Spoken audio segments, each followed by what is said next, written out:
നമസ്കാരം. പശ്ചിമേഷ്യയിൽ വീണ്ടും സംഘർഷത്തിന്റെ തീ ആളിക്കത്തിക്കൊണ്ടിരിക്കുകയാണ്. ഇറാനും ഇസ്രയേലും തമ്മിൽ കഴിഞ്ഞ ദിവസങ്ങളായി ഉണ്ടായ പുതിയ ഏറ്റുമുട്ടലുകൾ മേഖലയുടെ സുരക്ഷയെ മാത്രമല്ല ബാധിച്ചത്, അത് ഇസ്രയേലിന്റെ ആഭ്യന്തര രാഷ്ട്രീയത്തെയും വലിയ രീതിയിൽ ബാധിച്ചിരിക്കുകയാണ്. തിരഞ്ഞെടുപ്പിന് മാസങ്ങൾ മാത്രമാണ് ശേഷിക്കെ അമേരിക്കയുടെ സമ്മർദ്ദം, ആഭ്യന്തര വിമർശനങ്ങൾ, ജനപിന്തുണയിലെ പാടെയുള്ള ഇടിവ്, യുദ്ധത്തെ ചൊല്ലിയുള്ള രാഷ്ട്രീയ ഭിന്നതകൾ എന്നിവയെല്ലാം ഒരേ സമയം നെതന്യാഹുവിനു മേൽ പതിക്കുകയാണ്. ഒരു കാലത്ത് ശത്രുക്കൾക്ക് ഉറക്കമില്ലാത്ത രാത്രികൾ സമ്മാനിച്ച നേതാവ് ഇന്ന് സ്വന്തം ഉറക്കം നഷ്ടപ്പെടുന്ന രാഷ്ട്രീയ യാഥാർത്ഥ്യത്തെയാണ് നേരിടുന്നത്. ഒരിക്കൽ മറ്റുള്ളവരുടെ കഴുത്തിൽ ശ്വാസമുട്ടലായി മാറിയ തീരുമാനങ്ങൾ ഇന്ന് അദ്ദേഹത്തിന്റെ തന്നെ രാഷ്ട്രീയ ഭാവിയെ മുറുക്കി പിടിക്കുന്ന കയറായി മാറുകയാണ്. അതുകൊണ്ട് തന്നെയാണ് ലോകം ഇപ്പോൾ ഉറ്റുനോക്കുന്ന ഒരു ചോദ്യം ഒന്നു മാത്രമാണ്. എന്താണ് ആ ചോദ്യം? നെതന്യാഹുവിന്റെ ഉറക്കമില്ലാത്ത രാത്രികൾ ശരിക്കും ആരംഭിച്ചു കഴിഞ്ഞു. ഇറാനുമായുള്ള പുതിയ സംഘർഷത്തിന് മേൽ മുമ്പ് തന്നെ നെതന്യാഹു വിമർശനങ്ങളുടെ നടുവിലായിരുന്നു. ലെബനനിലെ ഹിസ്ബുള്ളക്കെതിരായ നടപടികൾ കൂടുതൽ ശക്തമാക്കണമെന്ന് അദ്ദേഹത്തിന്റെ രാഷ്ട്രീയ എതിരാളികളും സ്വന്തം സഖ്യകക്ഷികളും ആവശ്യപ്പെട്ടിരുന്നു. എന്നാൽ അതേസമയം യുദ്ധം കൂടുതൽ വ്യാപിക്കാതിരിക്കാൻ അമേരിക്കൻ പ്രസിഡന്റ് ഡൊണാൾഡ് ട്രംപ് പരസ്യമായി സമ്മർദ്ദം ചെലുത്തുകയും ചെയ്തിരുന്നു. ഇസ്രായേലിന്റെ ഏറ്റവും ശക്തമായ അന്താരാഷ്ട്ര സഖ്യകക്ഷിയായ അമേരിക്കയുടെ പിന്തുണ നിലനിർത്തുകയും ആഭ്യന്തര രാഷ്ട്രീയ സമ്മർദ്ദങ്ങളെ നേരിടുകയും ചെയ്യേണ്ട ഇരട്ട വെല്ലുവിളിയാണ് ഇപ്പോൾ നെതന്യാഹുവിന് മുന്നിൽ നിൽക്കുന്നത്. അടുത്തിടെ ട്രംപ് നടത്തിയ ചില പരാമർശങ്ങൾ ഇസ്രായേലിന്റെ രാഷ്ട്രീയത്തിൽ വലിയ ചർച്ചകൾക്ക് വഴിവെച്ചിരുന്നു. ലെബനനിലെ സൈനിക നടപടികൾ തുടരുന്നതുമായി ബന്ധപ്പെട്ട് നെതന്യാഹുവിനെ ഭ്രാന്തൻ എന്ന് വിശേഷിപ്പിച്ചതായെന്ന റിപ്പോർട്ടുകൾ പുറത്തുവന്നത് അദ്ദേഹത്തിന്റെ വിമർശകർ അത് കൂടുതൽ ശക്തരാക്കുകയായിരുന്നു. അമേരിക്കയുടെ നിയന്ത്രണങ്ങൾ കാരണം ഇസ്രായേലിന് ആവശ്യമായ രീതിയിൽ പ്രതികരിക്കാൻ കഴിയുന്നില്ല എന്ന് ചില സൈനിക നേതാക്കളും അവകാശവാദം ഉന്നയിച്ചിരുന്നു.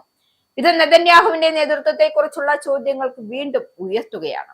ഇതിനിടെയാണ് ഇറാനും ഇസ്രായേലും തമ്മിലുള്ള പുതിയ ഏറ്റുമുട്ടൽ പൊട്ടിപ്പുറപ്പെട്ടത്. ഇറാൻ നടത്തിയ മിസൈൽ ആക്രമണങ്ങൾക്ക് ശക്തമായ മറുപടി നൽകണമെന്നാവശ്യപ്പെട്ടുകൊണ്ട് ഇസ്രായേലിന്റെ നിരവധി രാഷ്ട്രീയ നേതാക്കൾ രംഗത്തെത്തിയിരുന്നു. മുൻ പ്രധാനമന്ത്രി നഫ്താലി ബെന്നറ്റിൻ ഉൾപ്പെടെയുള്ള നേതാക്കൾ ഇത് ഇസ്രായേലിന്റെ പരമാധികാരത്തിന്റെയും പ്രതിരോധ ശേഷിയുടെയും പരീക്ഷണമാണ് എന്ന് വാദം ഉന്നയിച്ചു. ദുർബലമായ പ്രതികരണം ശത്രുക്കൾക്ക് തെറ്റായ സന്ദേശം നൽകും എന്നതായിരുന്നു ബെന്നറ്റിന്റെ നിലപാട്. അതിലും കടുത്ത ഭാഷയിലായിരുന്നു ദേശീയ സുരക്ഷാ മന്ത്രിമാർ ഇറ്റമർ ബെൻ ഗിർ പ്രതികരിച്ചത്. ഇറാൻ കത്തിയെറിയണമെന്നും അദ്ദേഹത്തിന്റെ പരാമർശം അന്താരാഷ്ട്ര തലത്തിലും ശ്രദ്ധിക്കപ്പെട്ടു. ഇസ്രായേലിന്റെ രാഷ്ട്രീയത്തിൽ നെതന്യാഹുവിന് മുന്നിലുള്ളത് ഏറ്റവും വലിയ വെല്ലുവിളി ജനപിന്തുണയിലെ ഇടിവാണ്. കാരണം താങ്ങി നിർത്താൻ ജനങ്ങൾ ഉണ്ടെങ്കിൽ മാത്രമേ ഏതൊരു ഭരണഘടനയ്ക്ക് നിലനിൽപ്പുള്ളൂ. അപ്പോൾ ജനപ്രതിനിധി പാടെ തിരഞ്ഞപ്പോൾ സ്വാഭാവികമായി ഒരു പ്രതിസന്ധി നെതന്യാഹു നേരിട്ടു.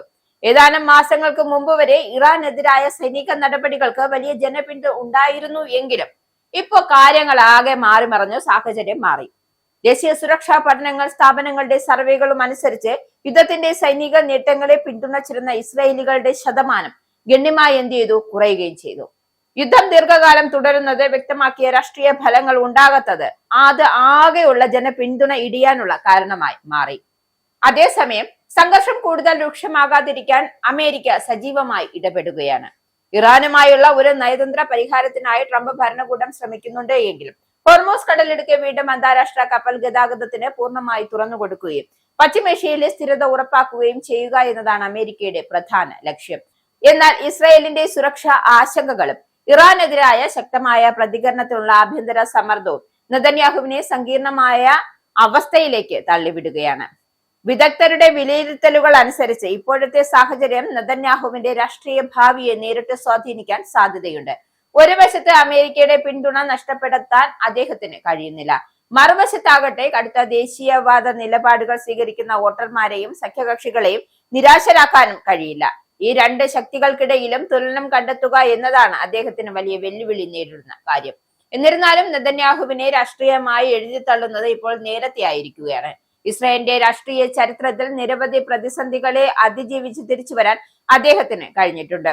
അമേരിക്കയുടെ നിയന്ത്രണങ്ങൾ ചൂണ്ടിക്കാട്ടിക്കൊണ്ടാണ് ആഭ്യന്തര വിമർശനങ്ങളെ ചെറുക്കുവാനും അതേസമയം അമേരിക്ക ഇസ്രായേൽ ബന്ധത്തിന്റെ ശക്തി എടുത്തുകാട്ടി അന്താരാഷ്ട്ര പിന്തുണ ഉറപ്പാക്കാനും അദ്ദേഹത്തിന് കഴിയുമെന്നും ചിലർ വ്യക്തമാക്കുന്നുണ്ട്. എന്നാൽ ഒരു കാര്യം സ്പഷ്ടമാണ്, ഇറാനും ഇസ്രായേലും തമ്മിലുള്ള ഇപ്പോഴത്തെ സംഘർഷം വെറും ഒരു സൈനിക ഏറ്റുമുട്ടൽ മാത്രമല്ല, അത് ഇസ്രായേലിന്റെ ഭാവി രാഷ്ട്രീയത്തെ നിർണ്ണയിക്കാൻ കഴിയുന്ന ഒരു നിർണായക ഘടകമായി മാറിയിരിക്കുകയാണ്. എന്തായാലും തിരഞ്ഞെടുപ്പ് അടുത്തപ്പോൾ യുദ്ധഭൂമിയിൽ എടുക്കുന്ന ഓരോ തീരുമാനവും നെതന്യാഹുവിന്റെ രാഷ്ട്രീയ ഭാവിയെ അദ്ദേഹത്തിന്റെ നേതൃത്വത്തിന്റെ നിലനിൽപ്പിനെയും നേരിട്ട് ബാധിക്കുന്നതാണ് ഇപ്പോഴത്തെ യാഥാർത്ഥ്യം. പശ്ചിമേഷ്യയിലെ സംഘർഷം എങ്ങനെ അവസാനിക്കും എന്നതുപോലെ തന്നെ ഈ പ്രതിസന്ധിയിൽ നിന്ന് നെതന്യാഹു എങ്ങനെ പുറത്തു വരുമെന്നതും ലോകം ഉറ്റുനോക്കുന്ന മറ്റൊരു കാഴ്ച കൂടിയാണ്.